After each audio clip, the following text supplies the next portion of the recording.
Sveiki, esu Matas Narvilas, šiandien pristatysiu 2 skaidres, viena iš jų mityba, kitas sportininkai fizinių sugebėjimų. Taigi, mityba. Vienas atletas siekiantis sėkmingo pasirodymo sporte turi suvokti mitybos svarbą. Gerai subalansuota mityba, maistinga dieta yra būtina geram pasirodymui bet kurioje sporto šakoje. Maistas, kurį mes valgome, yra daugiau nei tik alkio numalšinimas, tai svarbus kuras, aprūpinantis organizmą reikalingą energiją treniruočių ir varžybų metu, bei maistinės medžiagos būtinos palaikyti sveiką gyvenimo būdą. Angliavandeniai. Tai pirmasis energijos šaltinis, kurį treniruočių metu naudoja raumenis, bei kurio dėka palaikoma smegenų veikla.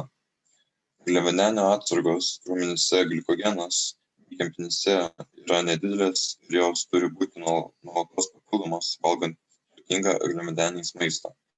Košės produktai, kuriuose gausu krakmolo, duona, ryžiai, makaronai, vaisiai, daržovės ir taip toliau. Riebalai.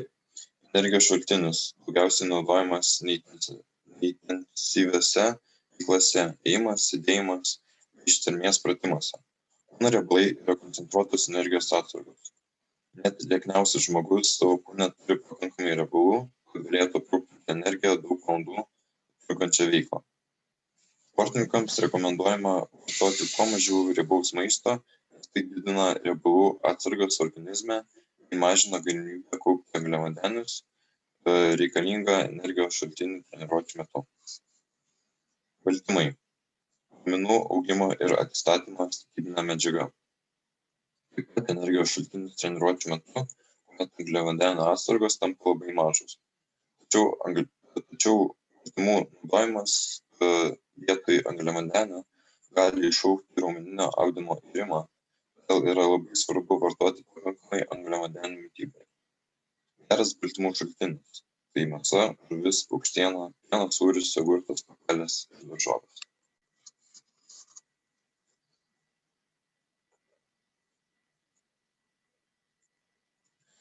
Baltymas. Intensyvėjant treniruotėms baltymo poreikis didėja. Antras. Ištvermės sportui baltymas tampa energinė medžiaga galutiniam treniruotės ar varžybų etapui. Trečias. Dienos bėgyje siūloma 2-3 porcijas mėsos ar žuvies. Ketvirtas. Minimum 2 porcijas pieno produktų. Penktas. Baltyminiai produktai. Liesa mėsa, ankštinės daržovės, kiaušiniai. Cinko, geležies ir kalcio šaltiniai, kurie reikalingi kaulams, raumenims ir nerviniams baltymams. Šeštas. Intensyvėjant treniruotėms baltymo poreikis didėja. Septintas. Ištvermės sportui baltymas tampa energetinė medžiaga galutiniam treniruotės ar varžybų etapui. Aštuntas. Dienos bėgyje siūloma 2-3 porcijas mėsos ar žuvies. Devintas. Minimum 2 porcijos pieno produktų. 10. Baltyminiam produktui liesa mėsa, ankštinės daržovės, kiaušiniai. Cinko, geležies ir kalcio šaltiniai, kurie reikalingi kaulams ir raumenims ir nervams.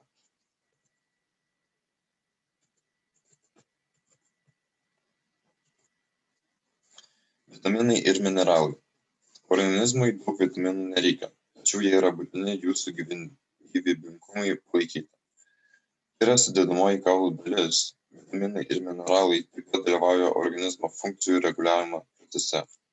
Vitaminų ir mineralų yra gausu įvairiuose maisto produktuose, tačiau jie gali būti sunaikinti verdant maistą. Tai labai svarbu vartoti sveiką maistą, pavyzdžiui, nemulkų grūdų košės, šviežias daržoves bei vaisius. Vanduo. Būtinas kūno temperatūros reguliavimui, maistinių medžiagų pristatymui į kūno ląsteles bei nereikalingų medžiagų šalinimui iš jo. Visi sportininkai turi užtikrinti pakankamą skysčių vartojimą treniruočių metu, nes organizmo dehidratacija gali turėti didelės įtakos rezultatams.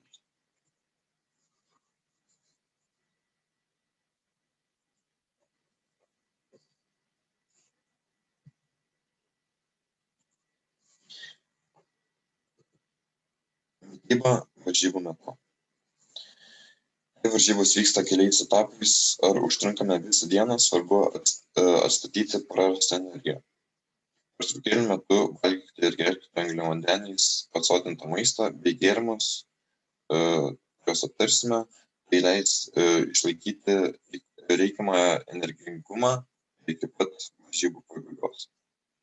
Tai keletas tinkamų angliavandenių užkandžių būtų energetiniai batonėliai, sportiniai gėrimai, bananai, sumuštiniai ar bandelių su įdaru, džiovinti vaisiai, razinos ar abrikosai, liesiai ar kiti biskvitai su džemu ar medumi, avižų pyragėliai, ryžių pyragėliai, figų batonėliai.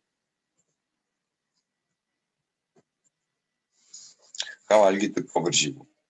Pasibaigus varžyboms nepamirškite tinkamos mitybos ir skysčių kompensavimo poreikio, ne tuomet, kai esate per daug pavargę. Atstatymo procesą pradėkite tą pačią seką, kaip ir po treniruočių. Rekomenduojama išgerti sportinį gėrimą bei iškąsti baltyminių batonėlių. Atstatymo procesą pradėkite nepraėjus nei valandai po fizinio krūvio pabaigos. Energijos poreikis ir mityba yra svarbiausi dalykai sportininkams. Norint siekti optimalių rezultatų, reikalinga energijos pusiausvyra.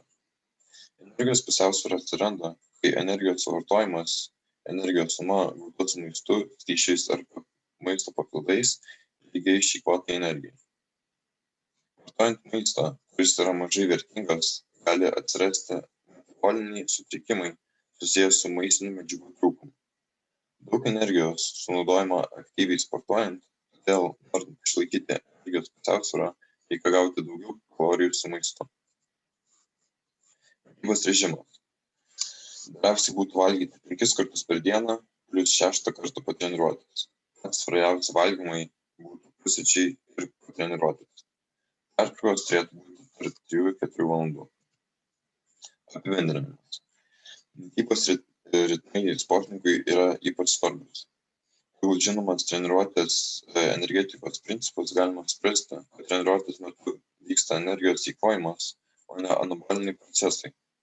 Tuomet raumenys naudoja glikogeno atsargas ir kitus energetinius šaltinius.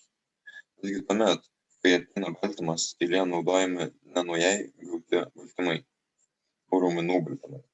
Tačiau po treniruotės, siekiant greičiau atstatyti, naudojami baltymai ir angliavandeniai. Būtent tuo laiku rekomenduojama naudoti amino rūgščių kompleksų.